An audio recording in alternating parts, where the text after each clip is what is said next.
Hi everyone, Teacher Andrew here. If I look a little different, it's because I do. I took the beard that was on my face off of my face.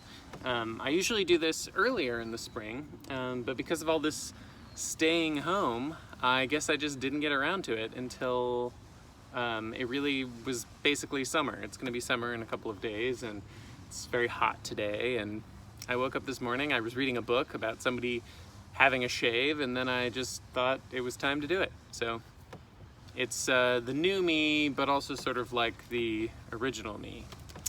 Anyway, today's book is called Blackout, and it is by John Rocco, and it is just absolutely one of my favorites. I know I say this about a lot of books, but I found this book early in my time teaching, and would always ask for it to come back from the librarian at the school where I was, and eventually got my own copy from the library discard store.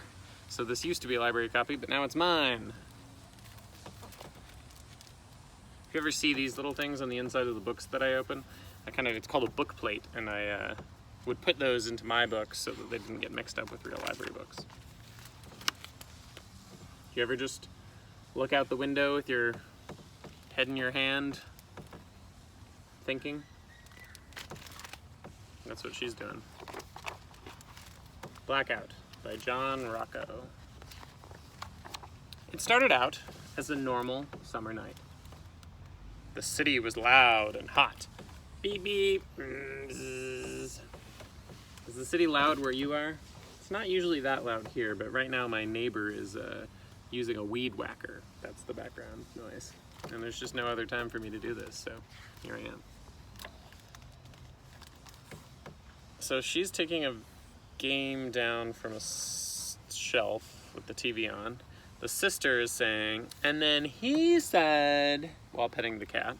The mom is typing on the computer, and it goes tap, tap, tap, tap. And the dad is cooking something and sprinkling some spices in.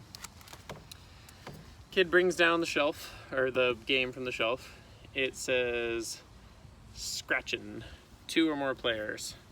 Inside, everyone was busy. So she goes to ask her big sister, and then her sister says, "Get out!" So she carries it down the stairs, and then goes to Dad, and he says, "Sorry, much too," there's Mom at the computer, "busy." No one wants to play the game. And then the lights went out. All of them. Mom! Nothing worked at all. The city was dark and quiet and still.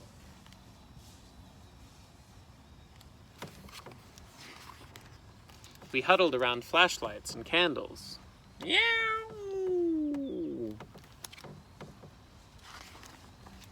Until it was too hot and sticky to stay inside. Can we go? They're playing the board game with around a candle, but then she's pointing up. Can we go up? So we went up and up and up to the rooftop and found the lights. I think this is just such a magical picture. And people. It was a block party in the sky. We waved to everyone, and then we heard other sounds below. So we went down, and down, and down to the street. Come on! A party was going on there, too. So notice the fire hydrant is getting released so the kids can play in the water. The ice cream shop, if the power went out, that means the freezers aren't working, and so the ice cream's gonna melt if people don't eat it, so they're giving it away for free. This guy is singing to this lady, and this child is running towards the water saying, "Yippee!" And no one was busy at all. Isn't that the nicest feeling? When the lights came back on, everything went back to normal.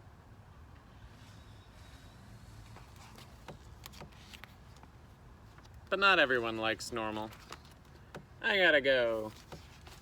So in this moment, everyone turns back on the TV, calls up, turns on the computer, fixes the clock.